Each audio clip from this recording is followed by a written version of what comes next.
আমার একটা খুব কাছের স্টুডেন্ট ছিল। সে এসএসসিতে থাকাকালে physics, chemistry, math, higher math, biology এই সাবজেক্টগুলোর ভিতরে এতটা বেশি পরিমাণে সময় দিত যে সে নাকি বাংলা, ইংলিশ, বিডিজিএস, ইসলাম এই সব কিছুই নাকি বানিয়ে সৃজনশীলতার প্রকাশ করে উত্তর করত। সো আমি তাকে বলছিলাম যে, "তুমি ইতিহাস না হয় কিছুটা বানিয়ে লিখলা মানলাম। কিন্তু আমার ইসলাম শিক্ষার ভিতরে হাদিসের রেফারেন্স এগুলোও কি বানিয়ে লিখতা?"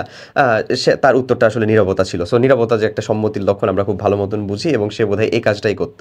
সো এই কমন প্রবলেমটা থেকে আমরা যারা সায়েন্স ব্যাকগ্রাউন্ডের স্টুডেন্ট আছি তারা যদি মুক্তি পেতে চাই তাহলে তোমার জন্য সে সব থেকে উপকারী কাজটা হবে সেটা হচ্ছে বিগত বছরে আসা বোর্ডগুলোর মধ্যে দেখো এবং যে কোশ্চেনগুলো সেখান থেকে আসছে ওখানে যেই হাদিসের রেফারেন্স আছে সেই হাদিসগুলা অন্তত আর অ্যারাবিকে না হোক তুমি বাংলা মানে সহ ভালো মতন একটু প্র্যাকটিস করো তোমার খাতায়, এটা অনেক জরুরি।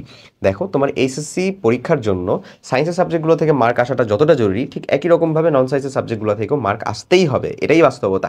সেখানে মার্ক না এসে ওই একা সায়েন্সের সাবজেক্ট দিয়ে তুমি কিন্তু খুব একটা ভালো ফলাফল নিয়ে আসতে পারবা না।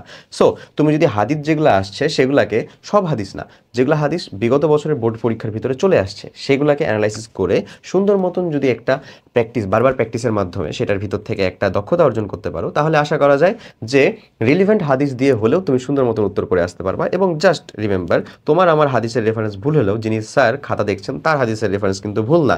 সো তিনি যদি একবার বুঝে যায় যে তুমি আসলে তাকে বোকা বানানোর ট্রাই করতেছো তাহলে সেটার ইম্প্যাক্ট কিন্তু তোমার টোটাল খাতা জুড়ে থাকবে। তাই আমার একটা হাম্বল রিকোয়েস্ট, জাস্ট তুমি প্র্যাকটিসের মাধ্যমে এটাকে তোমার অর্জনের ভিতরে নিয়ে আসো।